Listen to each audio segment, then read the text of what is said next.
नमस्कार, आपका स्वागत है। आपके निरंतर सहयोग के लिए हम आपके आभारी हैं।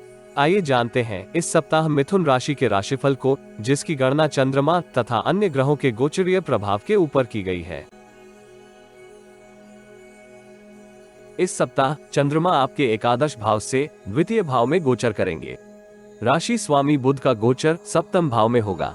ग्रहों की स्थिति संकेत करती है कि इस सप्ताह आप विषमताओं के होते हुए भी समृद्धि प्राप्त करेंगे, किंतु आपको अनावश्यक जोखिम से बचने का परामर्श दिया जाता है। किसी विवाद में लिप्त होने के स्थान पर उसके समाधान के प्रति प्रयास करने की आपको आवश्यकता होगी। व्यक्तिगत जीवन से संबंधित किसी निर्णय में आपको परिजनों का पूर्ण सहयोग प्राप्त नहीं होगा। इससे आपको परेशान होने के स्थान पर परिस्थिति की गणना पुनः करने की आवश्यकता होगी। पेशेवर जीवन में नौकरी पेशा जातकों को कार्यस्थल में किसी दूसरे का कार्य संपन्न करने का अतिरिक्त कार्यभार सौंपा जा सकता है, जिसके फलस्वरूप आपकी व्यस्तता में वृद्धि होगी। यद्यपि आप सहकर्मियों से उचित सहयोग प्राप्त करेंगे। व्यापार जगत से संबंधित जातकों को अत्यधिक निवेश से बचने का प्रयास करना चाहिए। विशेषकर दूरस्थ स्थान से संबंधित कार्य कर रहे जातक अति उत्साह में आकर अत्यधिक धन का व्यय करेंगे। ऐसी स्थिति से आपको सावधान किया जाता है। व्यक्तिगत जीवन में आपको परिवार के किसी सदस्य के स्वास्थ्य का चिकित्सा उपचार करवाने की आवश्यकता होगी। आपको स्वयं भी मौसमी रोगों से परेशानी हो सकती है।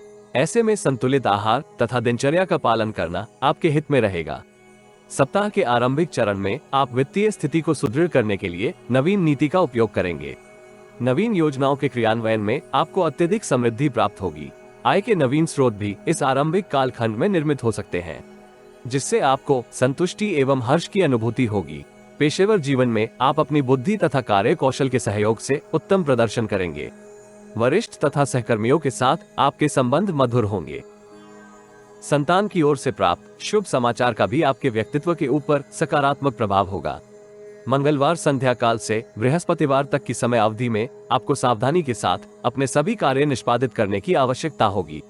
विशेषकर परिवार से संबंधित अपने उत्तरदायित्व पूर्ण करने में आपको जटिलताओं का सामना करना पड़ सकता है।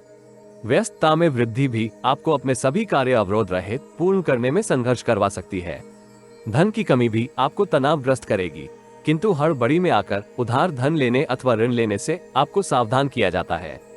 समय की प्रगति के साथ आप परिस्थितियों में सकारात्मक परिवर्तन का अनुभव करेंगे, जिससे न केवल आप अपने पारिवारिक अपितु पेशेवर जीवन से संबंधित अपने सभी उत्तरदायित्व पूर्ण करने की स्थिति में होंगे।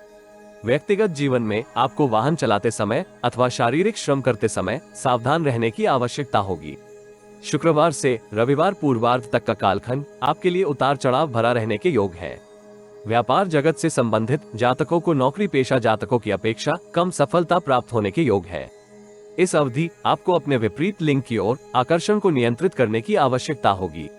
आप आलस्य तथा लापरवाही से ग्रसित हो सकते हैं, जिसके फलस्वरूप आपको कुछ उत्तरदायित्व पूर्ण करने में जटिलताएं अनुभव होंगी। यद्यपि आपको कार्यस्थान तथा पारिवारिक जीवन में शुभ चिंतकों तथा परिजनों का पूर्ण सहयोग प्राप्त होगा। अतीत की किसी समस्या का समाधान आपको इस काल अवधि में करने के लिए नकारात्मक निर्णय करने की आवश्यकता होगी, किंतु समय की प्रगति के साथ परिस्थितियों के सुगम होने के योग है। यदि आप जीवन में आ रही किसी समस्या का समाधान प्राप्त करना चाहते हैं, तो अपनी बर्थ डिटेल वेबसाइट अथवा दिए गए नंबर पर व्हाट्सएप करें। कृपया बर्थ डिटेल कमेंट्स में साझा न करें। केवल जरूरतमंद ही संपर्क करें। टाइम पास, ज्ञान देने वाले, अविश्वासी तथा गलत कार्य करवाने वाले दूर रहें। रविवार उत्तरार्ध को आप किसी वरिष्ठ व्यक्ति से वित्तीय स्थिति को लेकर चर्चा कर सकते हैं। इसमें आपको भविष्य से संबंधित अपनी योजनाओं के निर्माण में सहायता प्राप्त होगी, किंतु इस राशि के कुछ जातक आलस्य तथा लापरवाही के फलस्वरूप उचित कार्रवाई करने में संघर्ष करेंगे। ऐसी स्थिति से आपको सावधान किया जाता है। इस राशि के विद्यार्थियों को उत्तम परिणाम प्राप्त करने के लिए अतिरिक्त परिश्रम करने की आवश्यकता होगी। विदेश जाने के अभिलाषी अपनी गतिविधियों को उचित दिशा में प्रवाहित करेंगे। प्रेम जीवन में प्रियजन तथा आपके मध्य संवादहीनता होने के योग है, इसलिए आप में से कुछ जातक मानसिक तनाव से ग्रसित होंगे। दाम्पत्य जीवन कुल मिलाकर सामान्य बना रहेगा, किंतु आपको संबंधों के प्रति अपनी निष्ठा बनाए रखनी चाहिए। हनुमान जी को गुड़ तथा हलवे का प्रसाद अर्पित करने से लाभ होगा।